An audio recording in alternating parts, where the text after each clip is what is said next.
Welcome back, ladies and gentlemen, saints, ain'ts, boys, girls, everybody around the world. I am Minister Sherry Knox. I am Minister Lonnie Harris. I'm Deacon Aaron Galloway.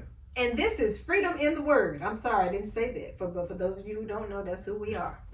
And we are still talking about our finances and money and things of that nature. Mr. Lonnie, what has not been said that you just burning to say? Yeah, well, last week we talked about, making bad financial decisions and financial management. And we talked briefly off camera. And I had a question that we really want to pose on question for Deacon Galloway. Okay. And that is, what are your thoughts about, again, as we talked last week about making bad decisions, what are your thoughts on, making sound decisions in investing and those types of things? What does the word speak of? Just your thoughts about investing. So if you remember a couple of weeks ago, we talked about love first. Yeah. When we look in Corinthians and we see that love is what? First, patient. Yeah. Investing takes patience, Okay. right? A lot of people are trying to win the lottery, whether it be Get directly rich quick. or in another way, right? A get rich quick scheme. Oh, And yeah. I like Ecclesiastes 11, 1 through 6. It says, this is the NIV version, ship your grain across the sea. After many days, you may receive a return. Invest in 7 ventures, yes, in 8. You do not know what disaster may come upon the land. If clouds are full of water, they pour rain on the earth. Whether a tree falls to the south or the north, in the place where it falls, there it will lie.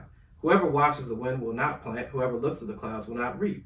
As you do not know the path of the wind or how the body is formed in a mother's womb, so you cannot understand the work of God, the maker of all things. Sow your seed in the morning, and at evening, let your hands not be idle. For you do not know which will succeed, whether this or that, or whether both will do equally well. So It's investing. take a patient approach, Yeah. right? Invest in something that you understand first. Yeah. I have a lot of people who ask me about cryptocurrencies.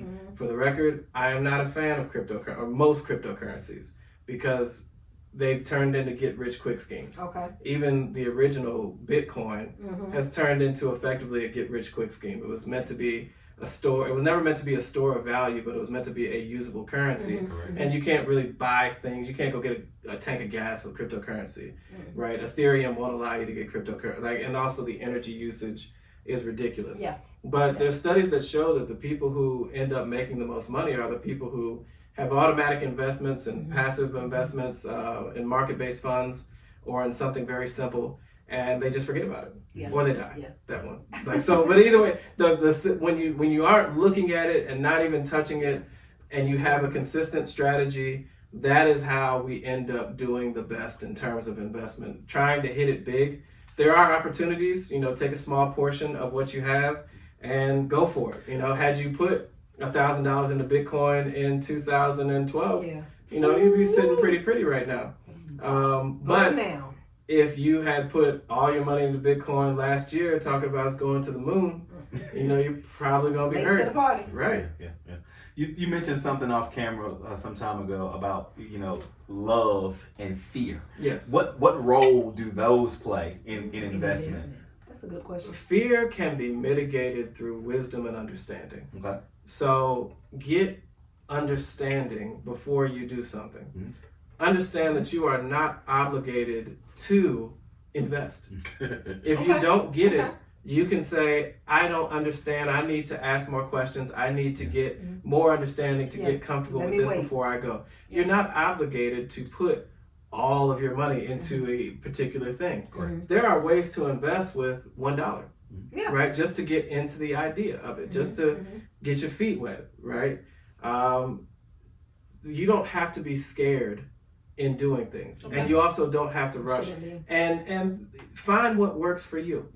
Everybody's not going to understand the jargon or the lingo that they speak on CNBC or that they speak, on some of these investment blogs or money management blogs. They might not even understand when they open up the stock app Right. on their iPhone. On the phone. Yeah. Right? What do these numbers mean? 52 What's the high, ticker? low. Yeah. What is volume? What does that mean? And that's okay, because you are in you are with the majority, Yeah. right? Very So true. take some time, get some understanding, whether it be from another person, a group of people.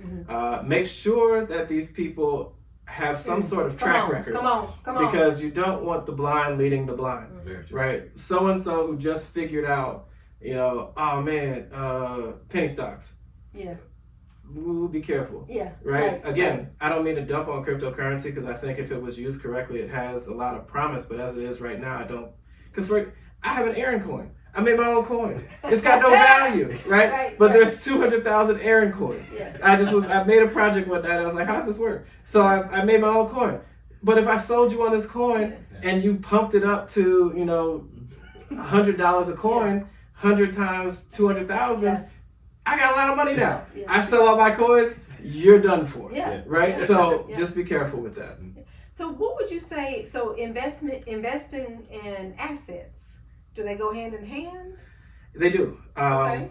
When there was a time early in our marriage where we were not, we were struggling financially. Let's just call it what it is. We did not look like it, but we were. And I found there's many people that are like that. But we did have an asset. We did own where we lived, right? And we were able to hold on long enough to flip that asset into another home, right? We sold the home, got another home. That home has since appreciated and has gone a long way into helping to stabilize us, not just today, but in the future, right? So somebody might say, well, have you seen the market recently, Aaron? Like, how am I supposed to get a house?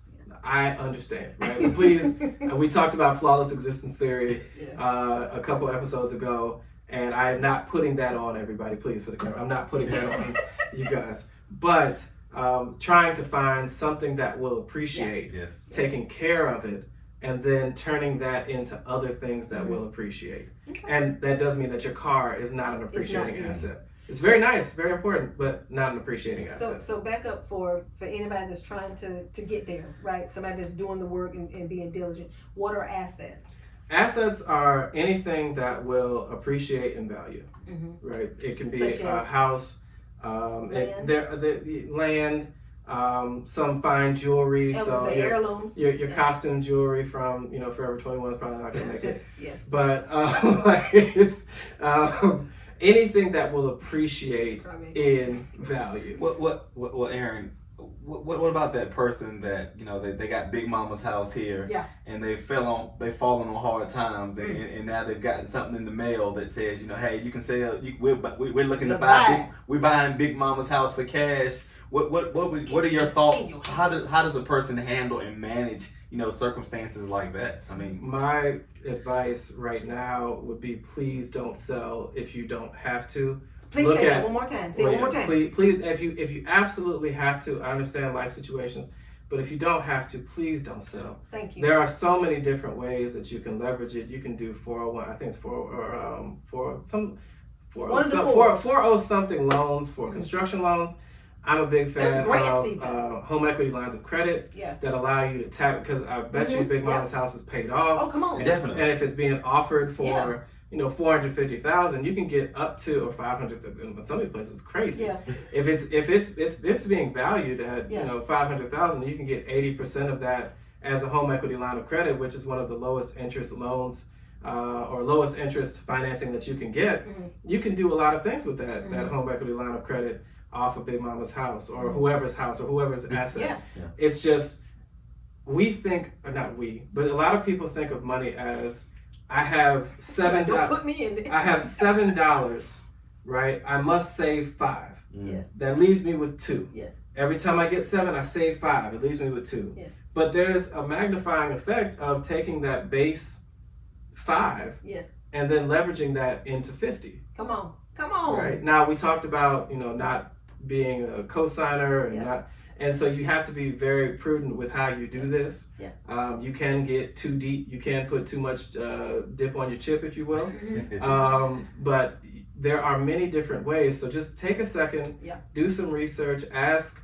It's okay. The truth is, the first time you do anything in life, you're probably gonna look stupid. And a lot of people don't want to look stupid. We don't want people to see us. You don't want to learn in public. Right? It's okay. Everybody starts off somewhere, right? And in order to get past that looking stupid or feeling stupid phase, you just have to keep asking questions and growing. Sound good to me. I will just say that I have thoroughly enjoyed, wish we could do more, but I have thoroughly enjoyed I'm gonna call it our financial checkup. And even though we didn't talk about credit and, like you were saying, save so much money and things like that, I think when you get a foundation, which is what we got, that will help you to make sound decisions when it will come to different things. What about you? Yeah, I thoroughly agree. There are even some things that I would love to see going forward that we talked about offline as we talked briefly about, finances in marriage. What role do we play in our families, not just with me and my wife, but what role do I play on my side of the family? What role does she play on her side of the family? And how can we make that work financially when we have when people are looking to us in certain times, for financial assistance, for that push that we talked about a few episodes ago. I think you made some great points all throughout these episodes, and so we're grateful for you sharing your time with us, your wisdom, not just your knowledge, your wisdom with us. Yeah. No, thank you all for having me. I've really enjoyed this. Hopefully you guys enjoyed it as well and take something from it. And, even in the comments, I'd love to learn from you guys. There's certain things that we learn from each other. Iron sharpens iron, as we say in Proverbs. So, show us something, ask us something, and we'd be happy to chat with you. So I have to say this before we close. This is the man who pulled the trigger when I called him and demanded that we get Freedom in the Word on the air. So ladies and gentlemen, not only do we thank him for his financial and your financial education and wisdom, I also thank you for believing in us. And even though you didn't want to, he said okay. It wasn't totally I didn't want to. I just had questions. Yeah, there were concerns. I just had questions. Right? But it has turned out great. And I thing. love the consistency that you guys have. I love the fact that you're sharing the word. Yeah. The whole point of just a quick backstory, when we went into the pandemic and we could not meet together, we looked around as a church and we said, well, all right, why is it that you can only get the word on Sunday in the building? Right. Right. So how can we engage with people consistently? How can we do asynchronous engagement where you don't have to watch it live, right? You can get it whenever maybe you're on a train, maybe you're waking up 2 a.m, maybe getting coffee on a run, on a walk, whatever it is, right? And you have really taken that and ran with it. And it's been so important for not just our church as Ebenezer, but just the church overall, the way that you've embraced being able to engage with the word at any time. So thank you. So, and we thank you too. Again, Lonnie and I, we thank you. We don't take it lightly. No, not at all. Yeah. So, ladies and gentlemen, do you have any closing thoughts? No, I do not. All right. Well, we thank you so much for tuning in these last 4 episodes. Like, comment, and share. Invite someone to see what Ebenezer is doing. I am Minister Sherry Knox. I am Minister Lonnie Harris. I'm Deacon Aaron Galloway. And we'll be talking to you soon. God bless you.